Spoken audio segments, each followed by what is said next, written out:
What's going on, ladies and gentlemen? Wolfgang here, bringing you guys a video on No Man's Sky, explaining what you should expect, what the game is about, and why I am so excited for this game, and I'll probably be dedicating way too many hours of my life to this game. So sit back, strap into your ship, and enjoy the ride as we dive into deep space, procedural generation, aliens, death, fighting, glory, and a black hole. Procedural generation works like this. You have your coordinate, which you're saying you're floating in space right now at XYZ. You see a red planet with 2 moons going around it, and you go to this planet and you'll see maybe a blue flying fish. Okay? And you'll leave this place. And your friend goes to the same exact coordinate, and he'll see a red planet with 2 flying moons around it. He goes to that planet and he'll see, most likely, a blue flying fish, as long as he goes back to the same spot that you went. Now, say neither one of you are there right now. No one is near that planet, or no one's at the coordinate XYZ. That planet does not exist anymore, because it only exists when someone goes to those coordinates or around those coordinates. You know, they can come from different positions, of course. And it'll generate that planet, because when it puts in your coordinates into a formula, and then that formula will spit out an answer, but then that answer will be put into another formula.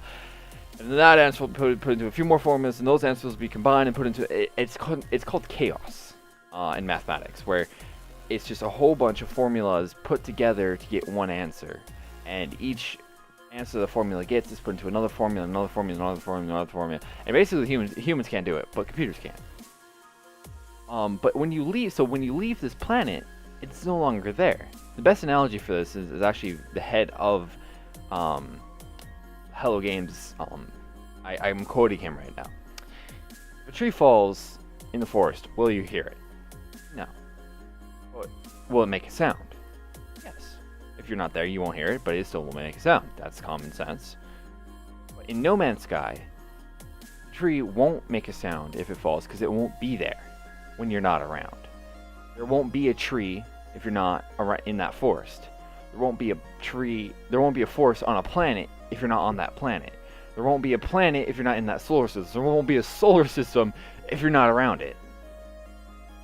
That's how it works. It's when you go somewhere, the computer will generate the world around you, and basically by just plugging in your coordinates into a formula, and that formula going on and on and on and on. So I know it's a lot to handle, but when you basically, in layman's terms, the computer will generate the galaxy the same way every time when you go to that spot, but it won't be saved. Now, that's actually verging into another fact that they mentioned. Say you go to a mountain and you somehow drill a hole right through that mountain. That hole will, now from what I understand, will still be there if another person comes back. So if you do damage to a planet, it will be visible from the next person, but it won't be there when no one's around. So the computer will generate the world around you as you go, into it. But when you leave it, it's no longer there because no one's there to see it. Basically, what all this is for is so that the developers don't have to painstakingly paint, a billion planets, which is going to be physically impossible. And then also, it saves a lot of space on, the hard drives. All the hard drives have in their system is just the formulas. That's all it is. The formulas and the basis for everything: the planets, the animals, the plants, the environment, and all the knickknacks that the computer generates onto them. Now it sounds like randomly generated worlds, but it's not, because we got to go back and talk about chaos. Now, chaos in mathematics it's just a whole bunch of formulas making a whole bunch of answers. Those answers are coinciding with other formulas, and so on and so forth. There's a lot about procedural generation, but it'll make sense. So when you go to a planet and you see a fish, it won't have a pig's head and a horse's legs. It'll have fins. It'll have scales. It'll make sense to its environment. Now, granted, there are some pretty crazy creatures that we've seen so far, like gigantic snakes, We've seen a flying fish that was swimming through the air. So it kind of broke the laws of physics, but that's the beauty of No Man's Sky. Is that it's just a whole galaxy to explore. And fuck physics. We got this.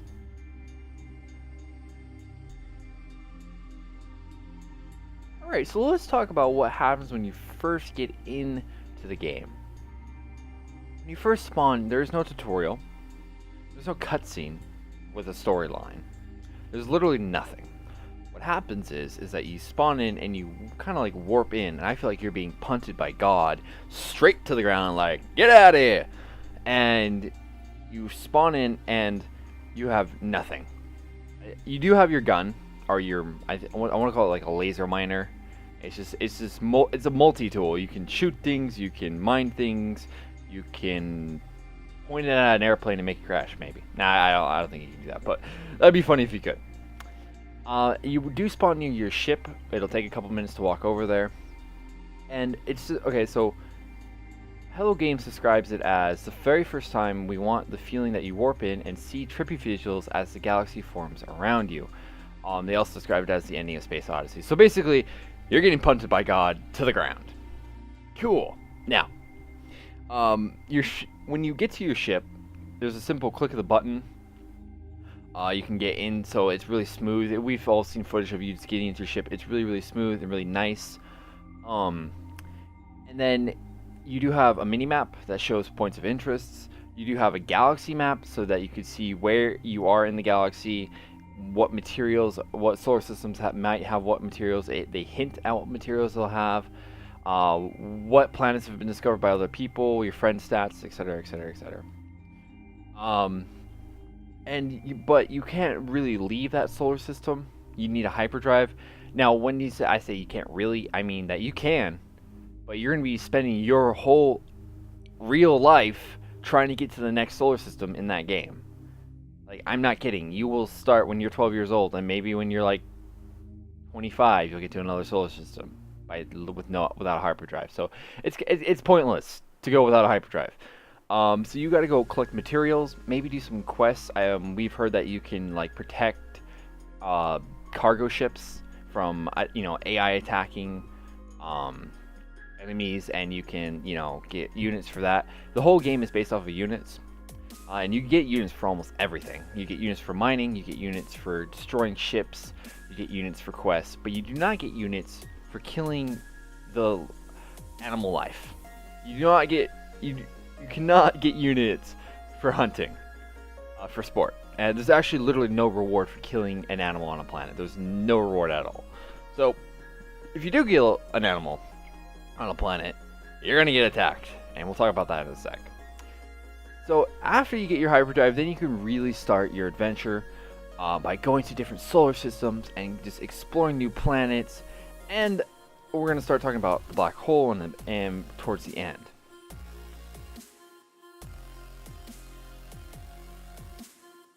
Alright, let's start customization. Now, you can't customize your ship. How the ship works is just the same way every planet and animal in the galaxy works. It's randomly generated. You get your own specific special ship. If you see a ship that you like, its stats, color, size, shape, you have to buy that ship at the station that you find it at. But besides that, there's really no upgrades for what we understand of that ship. Now, you can upgrade your spacesuit to maybe say withstand more radiation, withstand higher pressures in the deep ocean, withstand maybe withstand more damage. Maybe you can take a bite from a T-Rex or something. Or you can, survive extreme temperatures like lava, which I really want to do. You can also upgrade your multi-tools. So again, your multi-tool is this little gun that you have that does everything for you. Mining, shooting, scanning. And you can upgrade that. So say maybe you want to scan deeper in the ocean, or you want to scan farther through trees or something. So you can maybe there's this one creature who's really skittish. You really just want to scan that stupid creature. So maybe you can upgrade it so that it'll go through plants and scan creatures. Or mine faster for different materials. So you can do all these upgrades. So if you're really one of those people that loves upgrading and personalizing your stuff, then upgrading your suit and personalizing, personalizing and upgrading your multi-tool and your suit is going to be, good for you, I guess you could say. You don't, again, like, you don't see yourself, so you're not going to see what your suit looks like, because you can't see yourself unless someone else snaps a picture of you and sends it to you.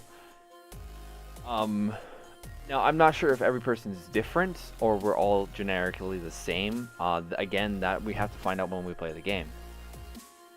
Besides that, that's pretty much all there is to upgrade, from what we understand. Maybe in the future we can upgrade, say, our ships. This, all that's going to be in another video of what I want to see in No Man's Sky that hasn't been confirmed yet or has been denied. For example, ship upgrades. At least let me customize the color of my ship. But that's for another video.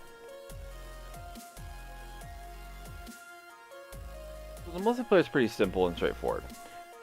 Every person playing this game is going to be in the same galaxy. Now, the likelihood of you meeting another person, if you play this game for a long time, yeah, you'll probably meet somebody eventually. But you're not going to meet someone right off the bat. Now, if you communicate with your friends and you really work hard to get to the same spot together, then congratulations, you get to play the game with your friends. But that's going to take time, energy, a lot of patience, and a lot of materials. So unless you really want to do that, you're not going to meet up with your friends unless just by luck. And I'm sure some people will. And I'm sure some people will maybe not even see a single person the whole time they play the game.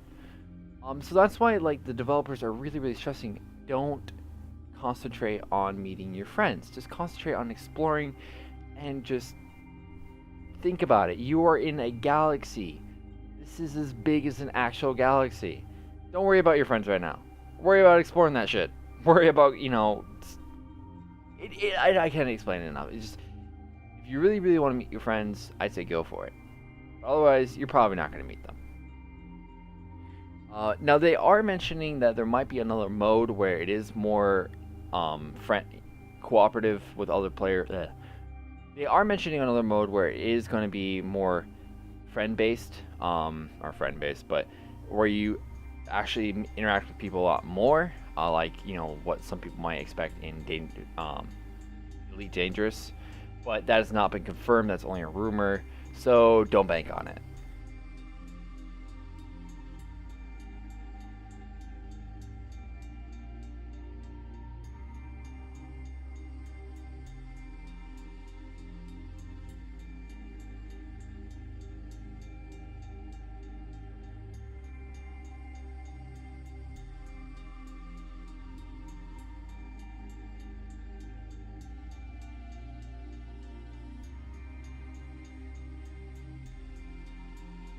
Now, I'm sure I missed a few facts here and there, because I've been, reading a lot about No Man's Sky, and I've been trying to break this down into the shortest video I can, so I can give you guys, the most important details. There's a lot more about procedural generation. There's a lot more about the planets and space that I can go into. But if you guys want that, then go ahead and leave a comment if you guys want me to go into full detail about everything. Or if you guys have a specific question, you guys can tweet me or leave a question in the comments and I'll answer it best I can. So the last thing we're going to talk about is the dark hole. In the center of this galaxy, there is a dark hole. Now, if you don't know, in the center of every galaxy in the universe, there is a dark hole. It's what makes everything spin. Now, it's not been confirmed what's in the dark hole, but as you get closer to the dark hole, things get more interesting. Things get harder, harsher, more challenging. Also, throughout the galaxy, now before we mentioned the ancient alien race leaving the robots, they also left ancient relics like portals that will teleport you closer to the black hole. Now, that's pretty much what we're guessing, but the developer said, to another spot in the galaxy, but it's pretty much, we think it's going to be teleporting us closer. So my guess, now this is my guess is that once we make it to the black hole, it's going to explode, not explode like literally, but the storyline of the ancient aliens is going to actually be explained to us via the, once we get to the dark hole. Now, of course, none of this has been confirmed. Hello Games is doing an amazing job of keeping everything really secret, which is what I love these developers for is because they're keeping things secret, keeping things exciting, and not letting out a lot of information concerning like the objective or the non-confirmed objective of the game, which is to make it to the dark hole and see what the frick is there. So again, a lot of the stuff that I want to, that's rumored that I want to see in the game is going to be in a different video, but that's all the information that you're going to need to know. And if you guys, again, if you have questions, leave a comment down below. If you guys enjoyed the video, please leave a like. Hit the subscribe button if you haven't already. If you guys have some comments, maybe I missed out a really important fact, again, just leave it in the comment below. Keep it friendly, and I'll see you guys in my next video. Until next time, stay sexy, be yourselves, and love life. And hopefully I'll meet you guys in No Man's Sky.